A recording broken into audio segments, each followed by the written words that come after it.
You dream as a kid about having sword fights in the mud against orcs. Or you could move to London and have it as a daily reality. It's not fight choreography, it's vocabulary of two distinct creatures. Look, Rings of Power is filmed in London. It's no wonder it's on their brain. They have to give the actors fighting lessons just so they can fend off the locals. Sorry, it's just communication between two different cultures. Creatures. I always thought, how would it look for an elf of my kind to fight next to an elf of his kind? I'm sorry. Thought. I'm pretty sure if I repeated what he said, I'd have the police knocking at my door. As the Rings of Power finale approaches, obviously things go to hell faster than Sauron's haircut. Menacing in the front, dainty in the back, very demure, very cutesy. But as this is posted by an official Prime Video account, it's going to tell you one thing. Their marketing doesn't help this series. For instance, were you scared that Arondir had died at the end of the last episode? Well, worry no more, little viewer. They've already ruined that in the teaser trailer. We're going to fake out his death and then ruin the reveal in our own trailer. We're very smart. And we randomly have the Dwarven King mining with a battering ram? Take off the ring!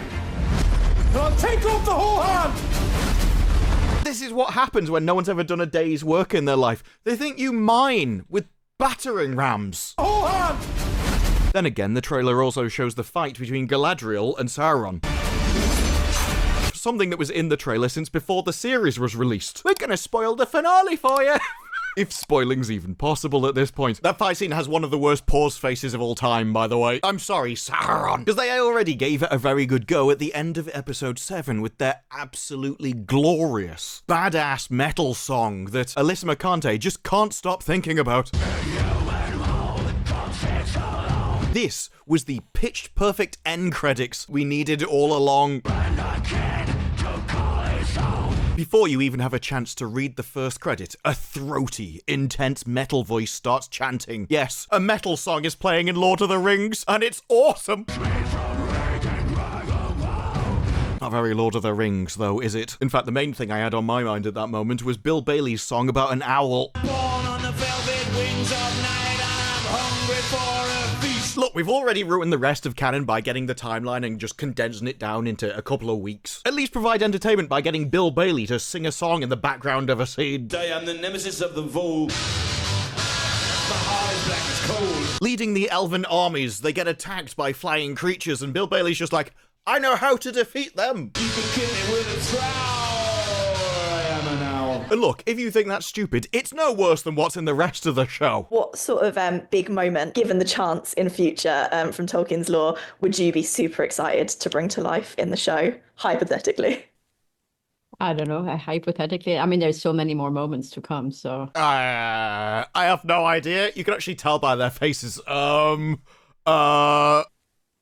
I don't know, hypothetically. Yeah, that's kind of their job. I just point the camera at people lying. You don't expect me to know the lore, surely. It's natural, though, as the finale draws near, to look back on the rest of the series and think about its quality. That's how you end up appraising the Rings of Power. Yes, we're going to analyse the story, the characters, their motivations. Let's see if it all fits together. What were the emotional beats? No. Well, you see, this is an actual fan of Rings of Power, and you know that, because this entire article is simply about the jewelry. What's frustrating is the 9 Rings for Men took up so much space in the back half of the season, while also delivering the most nondescript jewelry. This is how you know Rings of Power has achieved its goal to transfer to the modern audience, because you can find articles talking in depth about what they really care about. This is how Rings of Power ended up as it did. It's simply a question of priorities. And I'm being a little bit unfair. It's not just jewelry they care about, no. They also care about... Go back to your hill and be buried. It's Gilgadaddy. He does slay in a certain way. He does. He does slay. Finally, this is the Gilgadaddy I wanted 2 years ago. The warrior is a vast improvement, and we are not even going to ask how he could be in this scene, just about to ride into battle and then vanish for the entire episode, only to turn up at the end and stab something, which definitely wasn't an ice troll. Did he not film any of the scenes? Did the editor forget about the king's existence? We'll never know. King's place is wherever the need is greatest. Gilgadaddy. They were busy, though, stealing Boromir's death.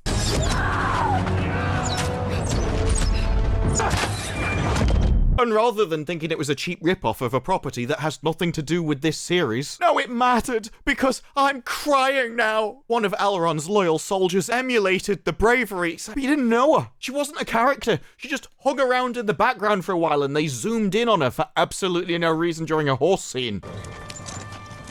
That was the extent of her personality. You were supposed to care about her by default because it was someone without dangly bits riding into battle. But I have to be honest, I can't even remember if she said anything in the series. That's how much of an impression was made. I'm crying now!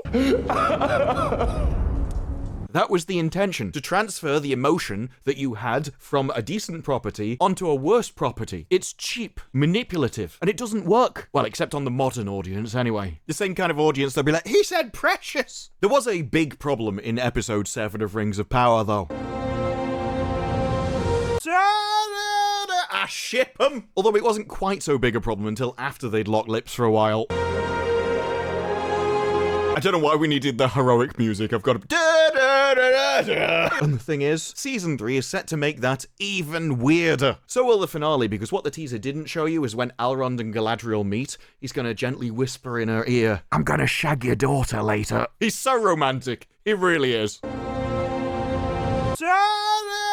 I ship 'em! Elrond should meet Celebrian shortly after establishing Rivendell. She's gotta be born first! That means Celeborn's gotta come back first. And unless he's been away because he's secretly pregnant, there's gonna be a while where Galadriel's got to expand as well. You're gonna have to crush a lot into season 3 to get this done. I know you like to compress timelines, but how are you gonna compress that? It's way weirder if Elrond meets Celebrian shortly after kissing her mother.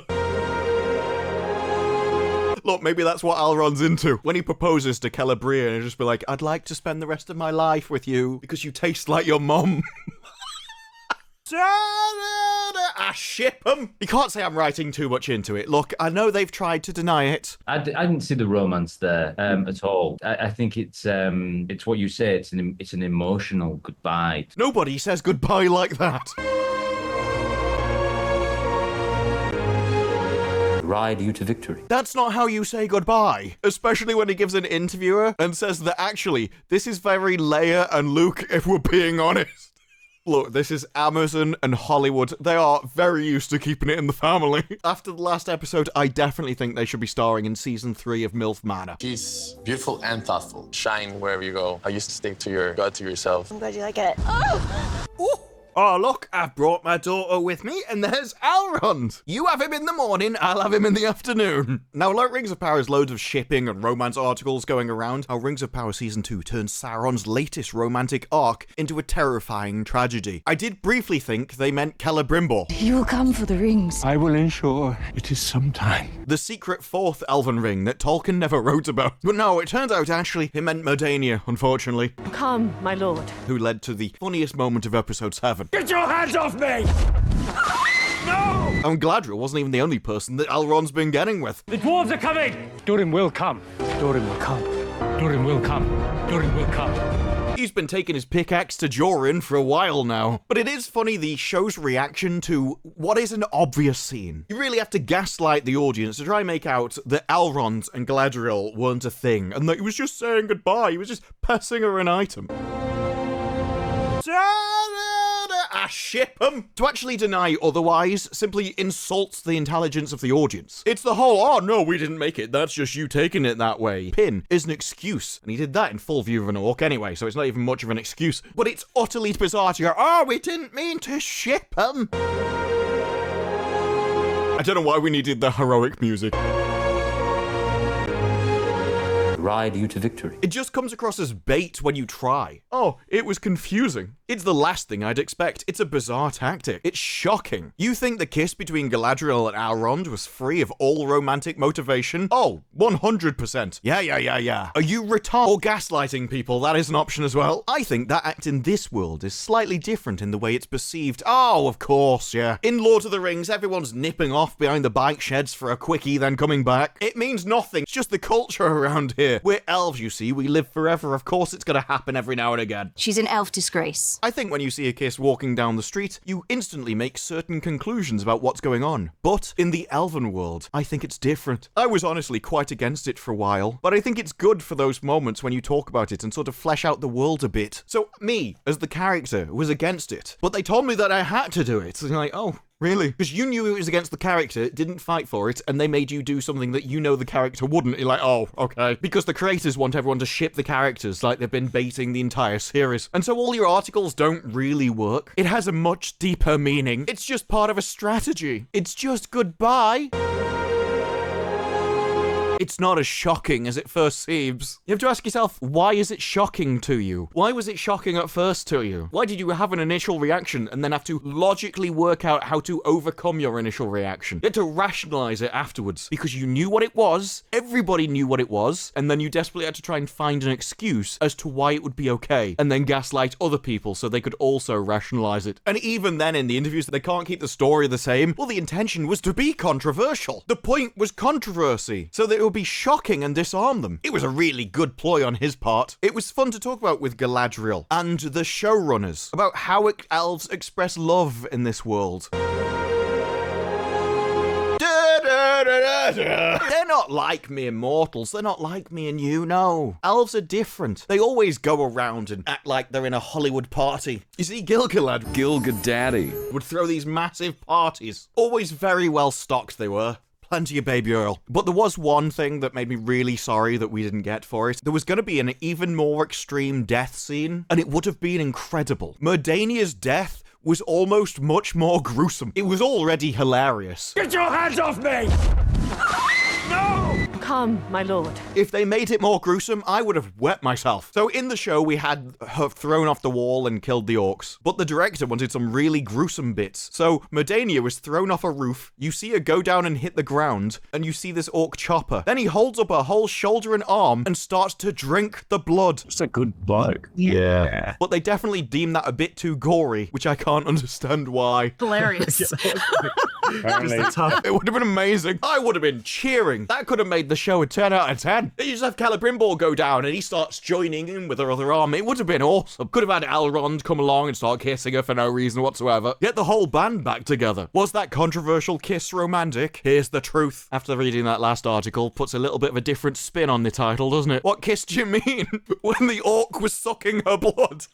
Or do you mean the one where he's keeping it in the family? Go on, be honest. After all is said and done with Rings of Power, I mean, some people do think that they were wrong about the series. They thought Season 1 was slow and for some reason didn't think Season 2 was the same. They preferred the characters, the Harfoots, and the teleportation to the first series. I think maybe the Rings of Power backlash may have been too hasty. I think the fans were too quick to condemn the show. They'd only given it entire series 8 hours. Really needed more time to get its feet underneath it. 16 hours. Now you can really judge it. Videos and memes were mocking the show long before its premiere because of the marketing. My colour representation. Are not many women in it. I, as an activist, we are both activists. This represents progression. To be part of a redress of balance is an honour. And Season 2 is proving those fans wrong. It's stepping up after last season, especially with its storyline. Thing is, this entire article by Jordan may actually have carried more weight if he didn't also have an article called "I'm sorry Game of Thrones fans, Season 8 isn't that bad. It's okay, Jordan. No one minds if you have bad taste. If anything, I'm jealous of you because I honestly believe you could enjoy anything. I will give it one thing though. Season 2 episode 7 was pissing hilarious. I can't help thinking though, if the series was actually good and people really liked it, they wouldn't be doing things like, well, Celebrimbor predicts Frodo and Sam's victory over Sauron thousands of years before Lord of the Rings because he basically ripped off Sam's speech.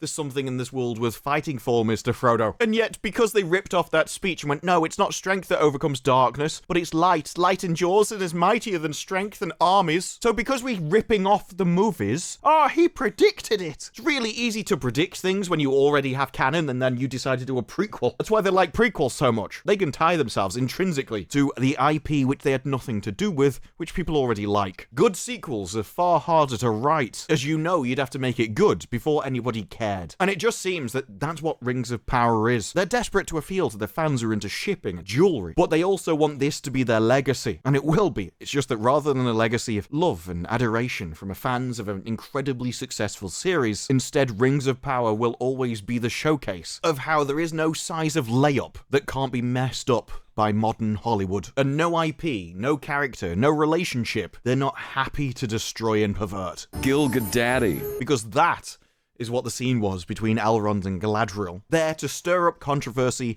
and throw a cheap thrill to the audience. But not the audience of Lord of the Rings, but definitely the audience of Rings of Power. But those are just my thoughts. What are yours? Let me know down in the comments below. Like the video if you like the video. Subscribe, more videos like this in the future, and I will see you in the next one. And bye-bye.